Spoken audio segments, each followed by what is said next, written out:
Hello and welcome, my name is DanIsStoned and thank you for joining me today for another Victoria 3 video. So we are currently Thursday the 1st of July and you all know what that means, Dev Diary Day, and I'm super excited for this one. Again, as I'm getting super excited every week now, I'm slowly becoming accustomed to joining the hype train, which I'm clearly on board now. But today, the Dev Diary is talking about interest groups, which is fairly interesting, more of a political side of things now, rather than an economic side that we've been used to getting for these past weeks. So a change of topic is very nice indeed. But anyway, enough of me blabbering, let's dive right into this thing. So, hello once again, and welcome back to yet another Victoria 3 Dev Diary. Where previous Dev Diaries we've been focusing on the economy, we're now going to switch gears to another core pillar of the Victoria series, internal politics. More specifically, we're going to be talking about interest groups which form the nucleus of Victoria 3's political gameplay. What then are interest groups? Fundamentally, an interest group is a collection of pops that espouse a certain political view and want to change the country to be more in line with those views. Interest groups are drawn from a number of different templates, but will vary in their exact views from country to country based on such factors such as the local religion, which social movements have appeared in the country, and or personal views of their leader. So these political groups looks like it's a groupment of pops which have some form of political ideology, and they kind of espouse that rhetoric within the game. I don't know how that is going to work, but it's just basically a grouping of pops that kind of think the same way politically. That's how I gather it, at least. Here we have an example of something. So the landowners is an interest group dominated by the aristocracy, and tends to be firmly in the conservative side of politics. And the landowners, so this is an interest group then, and they are on the conservative side of politics, which makes sense. Of course, landowners are the wealthy aristocrats of the nation, and of course, they are going to be conservative in trying to keep their wealth and status and power, and that all makes sense. So what we got here, so we've got the landowners, so it looks like we have a set of buttons you can use as the player to kind of enact a certain thing. So we can either suppress the political group, promote it, join it. That's very interesting. Can the government publicly align itself towards a political interest group? If that's the case, then that's pretty cool. And you can also remove as well. You can get rid of a political interest group entirely. That's interesting. So anyway, these are landowners. You can see what ideology they worship or that they kind of believe in. So this has got to be slavery. I'm pretty sure that's what it is. That looks like slavery. This is no idea what that is. No idea what that is as well. No idea what this is. Is this like same-sex marriage? Not same-sex marriage, but are they like for the traditional form of like marriage with like biologically male and female? I mean, that must be what that is. I mean, are you imagine the game where you can actually like do like same-sex marriages? That'll be pretty insane. It wouldn't surprise me if they put it in. It really wouldn't surprise me. So we have their clout here, so that must be the percentage of like importance they have out of 100%. I'm guessing. You can see some traits they've got. You can see the leader of the faction, which is or the leader of the interest group. It's like the one individual is named, which is pretty interesting, Friedrich August von Giese. He supports slavery by the looks of things. He kind of has that icon. And you can see the amount of pops that are part of this interest group, the landowner interest group. So you've got 5,000 around, well, nearly 6,000 of them are aristocrats by the looks of it, and just under 3,500 clergymen are part of this interest group. And it looks like each pops have a certain amount of political strength. From what I see, Pol STR, I'm guessing that's political strength. So of course, depending on the number of them and of the status, they have a certain amount of political strength, maybe. This is all very interesting. I mean, what is this icon here? I mean, I'm guessing that is that's for like the traditional marriage, and this has got to be for the traditional family structure. I honestly don't know how that works. I really don't know what they are. I'm very interested to know what these two are. But anyway, let's keep going.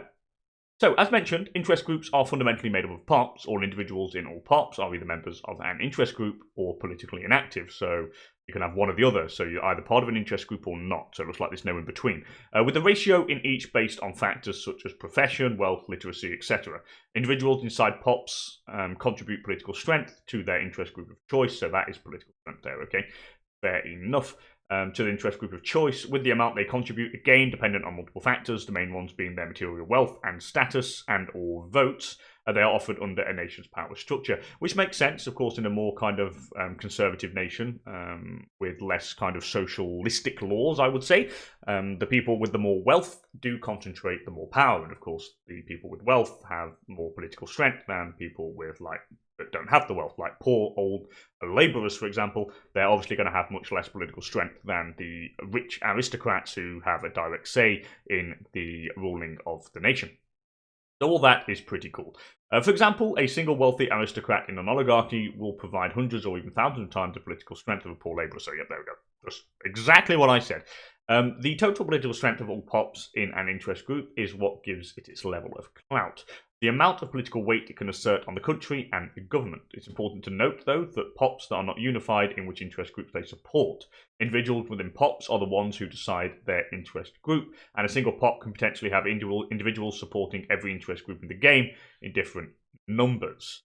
Okay, that's interesting. I think we're going to be able to see this down here. Individuals of a pop can support different interest groups. Yeah, so we'll take a look at that in a minute. Some pops have no political strength at all, usually due to being disenfranchised under the nation's laws, such as people of a religion or culture that is discriminated against, or women in countries that haven't instituted women's suffrage.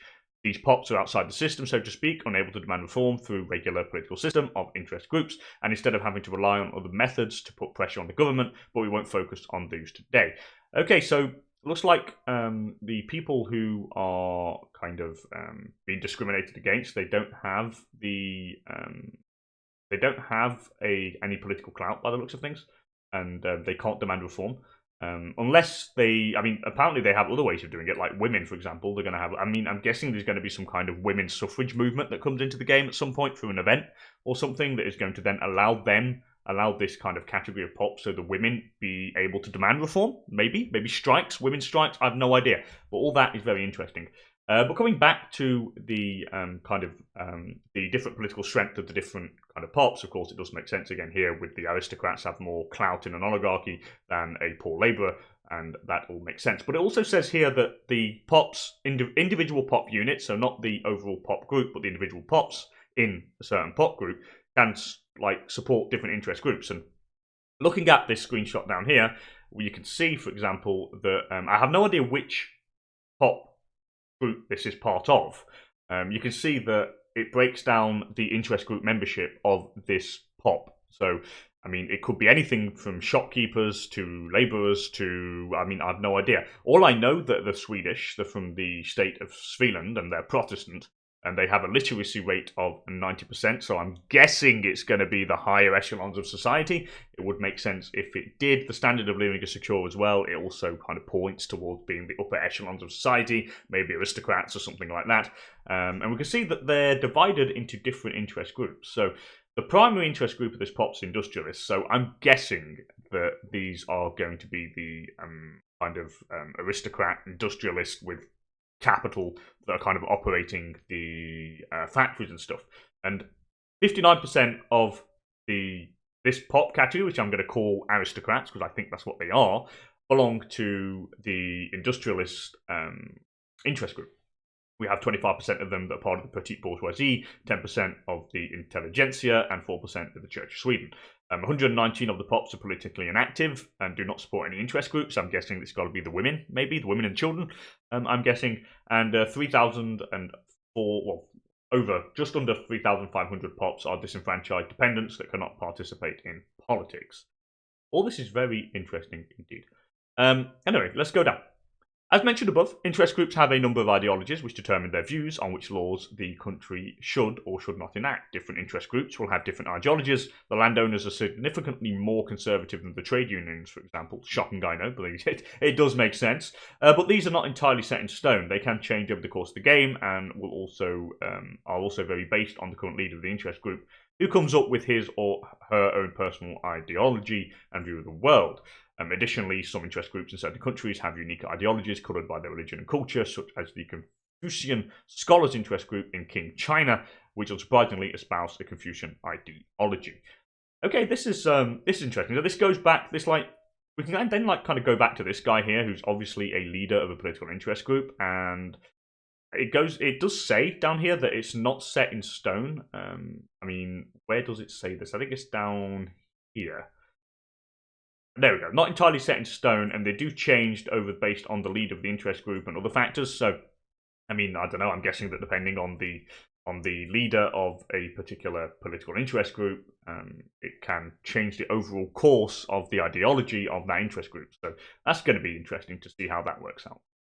Let's go back down here now quickly. So interest groups will generally favour laws that benefit them some way, of course. That does make sense. I mean, obviously an interest group is going to vote for, like, kind of vote or kind of push you to adopt something that favours them and favours kind of their, or that acts to their benefit. And that is kind of logical, I suppose. So what's this? We've got the Anglican Church. And this has got to be it's got to be like the clergy or kind of the church interest group or something. So the stance on the church and state, they strongly disapprove of total separation, okay, which does make sense. They want state religion strongly approves of, so that is the complete opposite of total separation between the church and the state. And of course, the kind of clergy, I mean, there's got to be the clergy pop group, I'm guessing. And they strongly approve of state religion, which makes sense. They disapprove of public schools and private schools, and they approve of religious schools, because back then, of course, it was the church who kind of had control over education, and not public schools and stuff. That comes in later. It starts to emerge during the time period of the game, which is interesting. So yeah, that's interesting. And of course, depending on what you do, they're obviously going to approve or disapprove. I wonder what that bar is. Government legitimacy, maybe? Maybe that's their, legality, legitimacy, I don't know.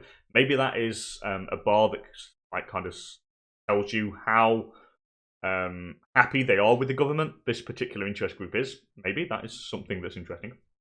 Again, this is what they approve of, I think. Got to be ideologies what they approve or something like that. If we go back to the icons all the way up here, they look very familiar. So I'm guessing that is the ideologies.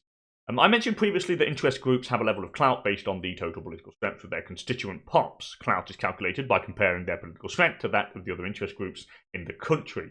If all the interest groups in Belgium put together have 100k political strength and the landowners have 30k, they will correspondingly get 30% of the clout in Belgium. Well, that makes sense. That does make sense. The interest group's clout determines their classification: powerful, influential, or marginalised. So it looks like we've got 3 different levels of interest groups' power categorization. And of course, I think powerful, they're going to be wanting more; influential, they have more impact; and then marginalised, they don't have what they want. But does that mean that they're going to shut up, or are they going to be kind of striving to change things? Interest groups also have a level of approval, which is based on factors such as how much they approve of the country's laws, whether they are in government or in opposition, and how many of their individual members are loyalists or radicals. More on those in a later dev diary. Of course, they did briefly talk about radicals. They're the ones who are really peed off with the way you are running things, and they're more likely to rebel against you. The loyalists are very happy. But radicals is going to be very interesting to see the detailed dev diary on these later on. There are numerous other factors that can affect approval as well, such as how you react to certain events or decisions that you make. Well, that's a classic Paradox game, the decisions and events that pop up that kind of one faction or political interest group disapproves of, another one approves of. It's just all classic Paradox game building there, and that does make sense as well. Together, the classification and approval of an interest group determines which traits are active for an interest group at any given time and how impactful they are. There are different traits, positive and negative, with positive traits being activated when an interest group is happy, and negative ones when they are not so happy. So basically, if they're happy, they have a good modifier applied, and when they get not happy, the good modifier goes away, and the bad modifier is applied. That's how I understand that. If an interest group is powerful, the effects of any traits they have, good or bad, are stronger, while an interest group that is marginalised cannot activate traits at all, as they're too weak to exert effect on the whole country. Now that goes back to what I was thinking about the marginalised and powerful, influential, marginalised. It's basically determines by the looks of things the degree of strength of the positive and negative modifiers. So it does say that the marginalised pops cannot activate any traits at all because they don't have any political clout, so that does really make sense. And the more powerful they are, the more kind of powerful the traits are. So I'm guessing there's going to be an example down here. So traits, of course, are not the only way that interest groups can affect a country. It is possible for one or several angry interest groups to start a civil war, potentially bringing in foreign countries to support them. That sounds so goddamn cool.